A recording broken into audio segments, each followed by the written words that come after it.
Have you ever needed to unlock a door you don't have a key to? Spoil the milk of your rival neighbor?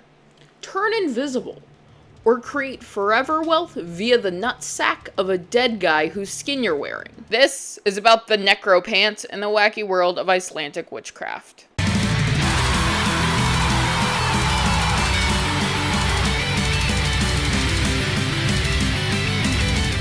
If you've been on wacky parts of the internet for long enough, you may have run across this photo of the Necropants, more commonly known as the Nebrok.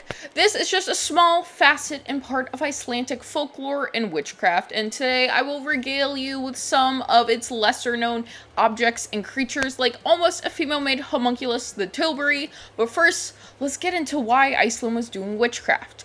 In 16th and 17th century Iceland, it was one of the worst places you could be. Horrible natural disasters sweeping the countryside, constant pirate raids, and the absolutely crippling class system that was keeping the rich, ultra-rich, and everyone else in poverty. Iceland was and still is a pretty isolated country, so at the time, leaving the country for better was a very mighty task to try to take on. This, like most times in history, leads to people looking for an outlet or a solution, something out of desperation or just anything they could grasp onto to get something better for them. This led to a rise in witchcraft. Icelandic witchcraft at the time differs from what you may have a picture in your head of what witchcraft is, as, you know, women naked dancing with the devil around the fire, things surrounding that. Icelandic witchcraft was kind of just the means of a solution for problems. It was very practical needs being solved by what can be considered impractical solutions. People were fighting to just have things, milk, money, anything on their table to just purely survive. This was not a weird in the cave dark occult means. These were some people found as the way to just get by. One of the biggest necessities in life to this day is money, so a lot of times that's going to be one of the first means of magic someone performs. In this case, the Nebrok, or the Necropants, is truly your key to never-ending wealth. Now, of course, I'm going to give you a step-by-step on how you, yourself at home, can make Nebrok or Necropants and forever have money coming out of some dead guy's nuts. So, get your pen and paper down and make sure you got a friend along who you can start your pact with. Firstly, you must get permission from a living man to use his skin after death. We love consent.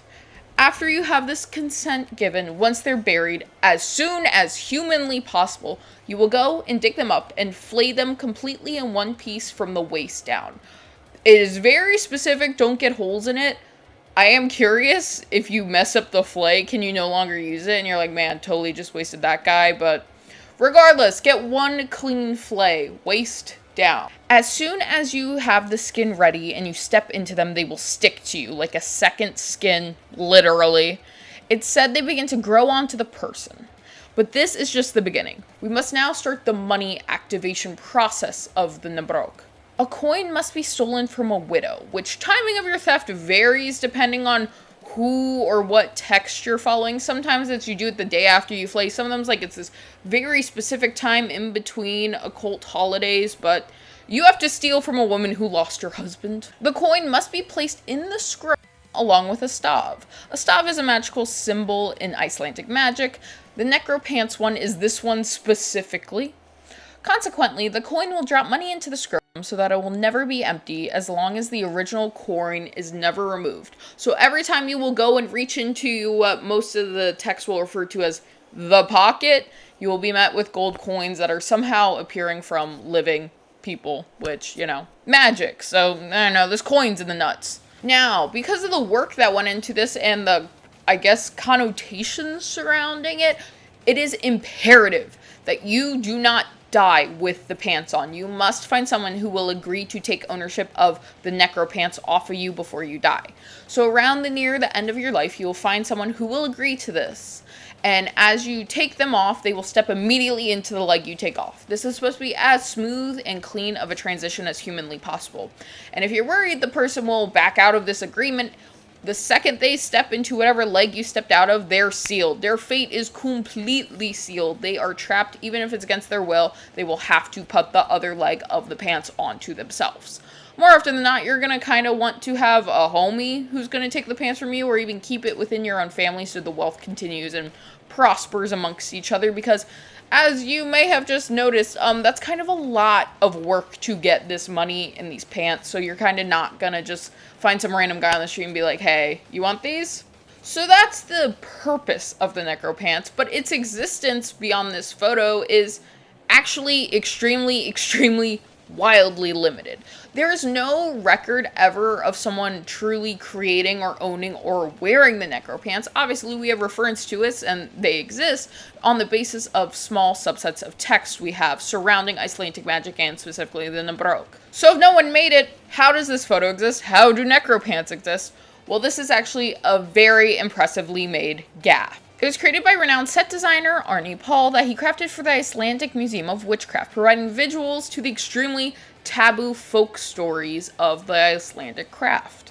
I will say I have gone years believing this picture was real. I think an ex-boyfriend showed it to me eons ago and was like, and like, I thought this was completely real and factual until I just looked it up and was like, oh my god, that's totally fake. The Arne Paul, which I'm sure I'm saying his name wrong, so sorry, King.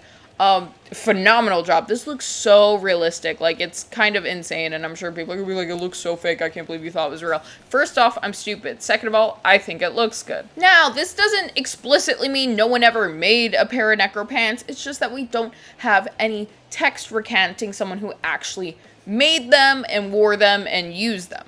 Now, this could also be in part due to the witch hunts that took place during Europe and made its way into Iceland, where, obviously they weren't super down with the witches, and presumably we probably lost quite a bit of artifacts and text surrounding what Icelandic witchcraft was at the time due to this. As I stated earlier, sorcery and witchcraft was commonplace in Iceland up till the 17th century, which what was known as the Age of Fire took place, in which over 200 people were officially charged for either practicing witchcraft or being possession of magical artifacts.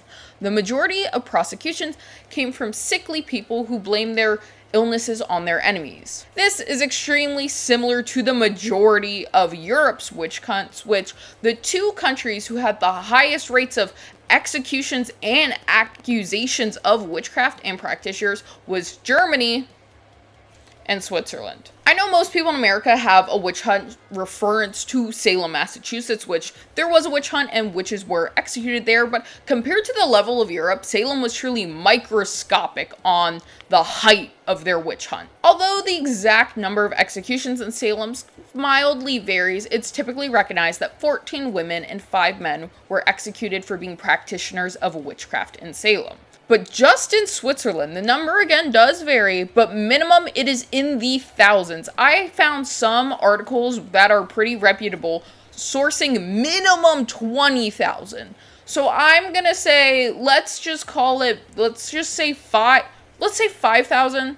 The lowest one I saw that seemed like a very reputable source said 7,000, but I'm not kidding you. Switzerland's numbers vary from 7,000 to 50,000 people executed for witchcraft, which obviously I don't think it's 50,000, but they were not playing. Along with that, the Swiss witch hunters were notoriously, arguably, the most brutal torturers of people who were accused of witchcraft, using absolutely medieval means of getting people to confess falsely that they were witches or knew witches, or their mama's a witch, their dog's a witch, someone's a witch they know, and they need to go get them and stop torturing them. Now, Iceland would be closer to Salem in numbers of accusations and executions, but it would have a large major difference surrounding the gender of those accused. During what was called the Age of Fire, unlike almost every other country hunting witches in Iceland, the majority of the accused were male, with 30 men executed for practicing witchcraft versus 1 female.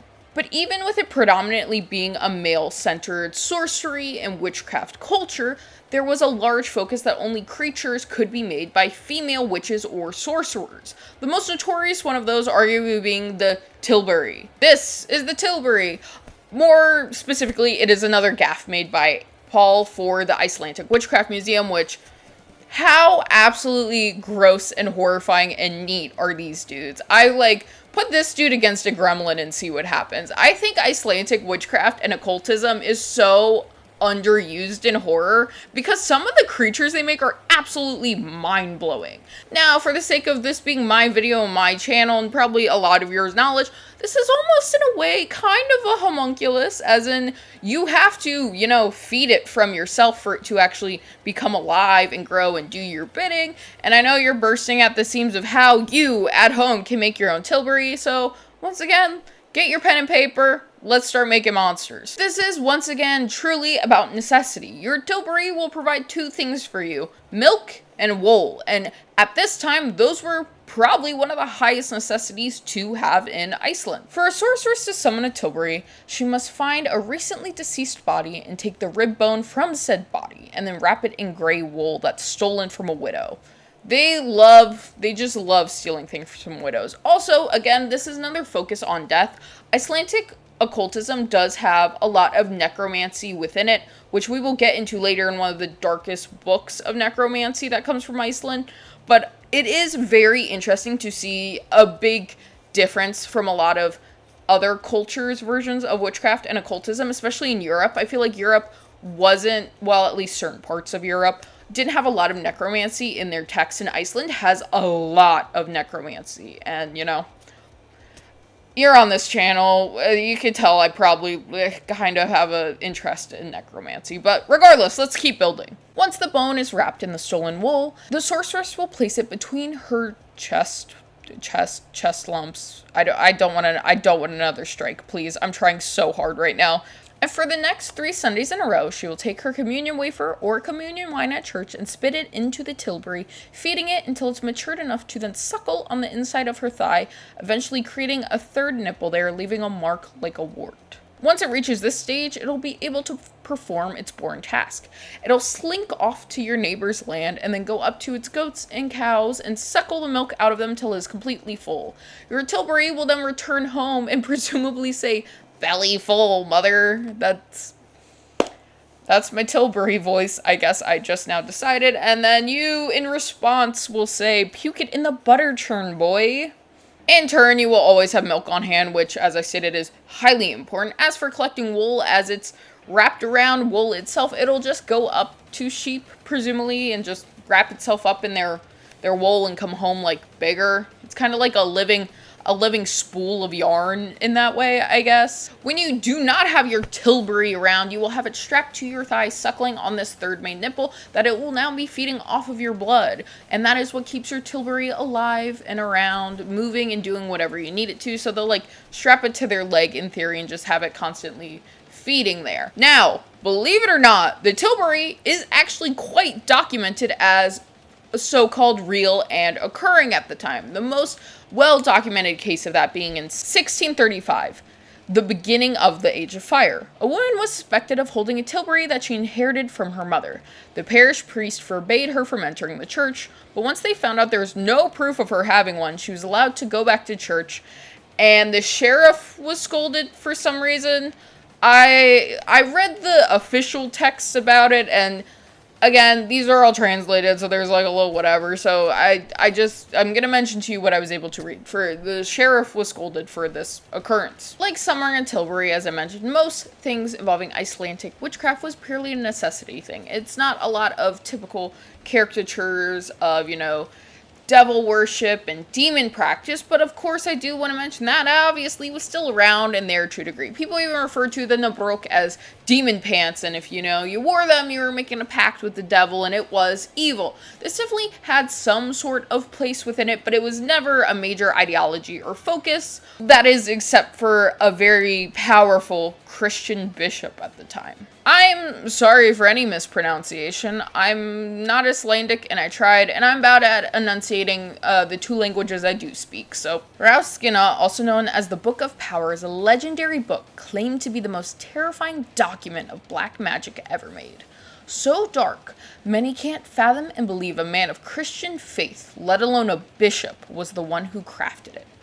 He was absolutely overcome with this obsession of the dark arts and being able to control the devil himself. And you may think, well, if he's a bishop, maybe he wants to, you know, control the devil to, banish him and have us live in a sinless world. No, he wanted the exact opposite of that. He wanted to be able to control the devil himself and be this ultimate being of power. And you're like, dude, that's so crazy. Someone in a powerful religious position being power hungry for nefarious, dark reasons? That would never happen.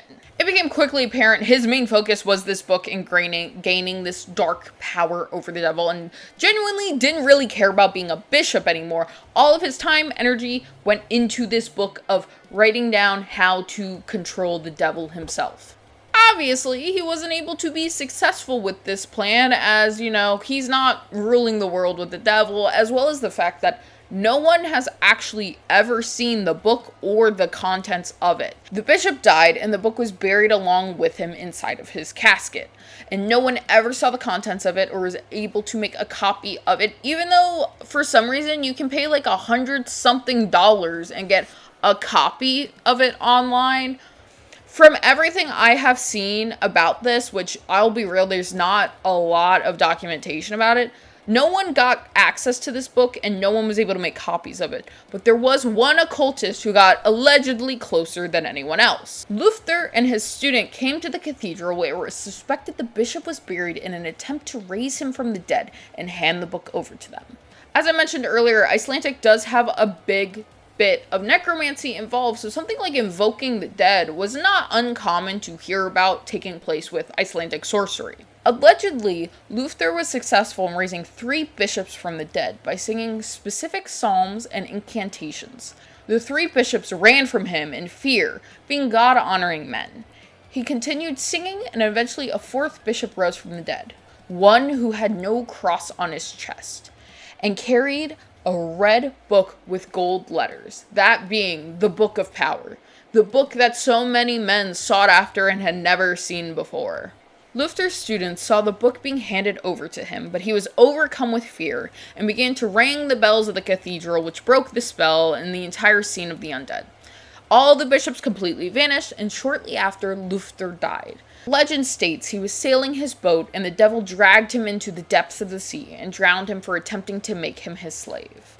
Now, we still to this day, again, have no idea what the exact contents of this was, but obviously we have a comprehension of what Icelandic witchcraft and sorcery texts looked like to a degree. So it is assumed a lot of these probably contain certain staves, which, as I mentioned earlier, are magical sigils and symbols used. These are used to invoke and manifest certain wants or needs. If you're vaguely familiar with chaos magic, quite literally at all, you know exactly what I'm talking about. Just like you use a stave inside of Necropants to help invoke wealth, there's also staves that you can use against Tilbury, so sorceresses can't send their woolly children to steal from you. Staves and sigils are one of the most powerful uses of magic in any means, almost. Almost every single culture you go to that has some sort of occultism, and to this day, symbols are always going to be one of the most common things and arguably powerful things you will find. These are like a necessity in occult and magic. And just about how much Icelandic witchcraft and magic was just about getting by the day. This was just things to help. This was commonplace. This wasn't weird, crazy. Not a lot of people are like this bishop trying to evoke the devil. A lot of the staves you'll find that are from ancient Icelandic texts are simple things to get through the day. Like staves that if you part it into your scythe and carve it with your blood, it helps you mow your lawn. Making your sheep more docile. Even making yourself invisible. Just kooky stuff like that, or just even getting the girl you like to like you back. There is something arguably kind of cute when you see these old texts about like, oh, if you want the weather to be nice, like go carve this in outside, like under the sun, or like things like that. Like this truly wasn't a means of just insane, dark, black, dead necromancy magic. Like, that's going to be the funnest part to talk about. So, of course, we're going to talk about necropants and Tilbury, but, this was commonplace back then. To this day, there are people in Iceland who are working tirelessly to keep this culture and folklore alive. It is integral to the country itself, arguably. It's part of their history, and it was a big part of their history. Like the Museum of Icelandic Sorcery and Witchcraft, which hosts the 2 props I referred to earlier, and as an Irish and former occultist, I think there is something very important about keeping alive just the knowledge that these countries were pagan or occultist back in the day, Christian and Catholic conversion. And I want to say I believe in free will to the utmost degree. I think everyone should practice whatever they want to practice. But I think for history's sake, it is important to document and associate these certain times with what was happening in the culture and the country, not letting things get wiped away, because unfortunately, because of a lot of the witch hunts that happened into Europe, there are so many large texts surrounding occultism that are completely lost because they had to be. If you had that and you're like, I don't want to get burned at the stake or tortured to death, I'm going to throw it out. I'm going to burn it. I'm going to get rid of whatever I have surrounding everything. So a lot of people had like family grimoires from generations, having people write down their own, their spells, their incantations, like whatever they wanted. Like, the thing is, I'm trying to make this, like, even if you don't believe in witchcraft or magic, which you totally can. Again, I love free will. It's my favorite activity. I think for history's sake, conservationship surrounding things like this are very important, because it is literally looking into what someone's day-to-day life was, what the culture was. There were people at this time who every day they were doing little bits of magic. So it's just so absolutely fascinating. And at the end of the day, Icelandic witchcraft was something that was kind of born out of necessity. And it's definitely a little objectively wacky, but it was providing hope and comfort to people who really needed it at the time. It was just working people trying to get by and care for themselves and their own. And with that, I will leave you to making your necropants at home. This is Darby from the future. Obviously you can tell this is the future because I have no eyebrows. So another video got removed wrongfully. The snuff video got removed. It was at like 76,000. It was up for 4 days, and I violated community guidelines once again. Luckily it was a different guideline, so I got a warning. I only have 1 strike on the channel, so we love me only having 1 strike at a time. On top of that, the footage, I can't salvage the footage because, I'm stupid. Let's be real. I've established that multiple times here.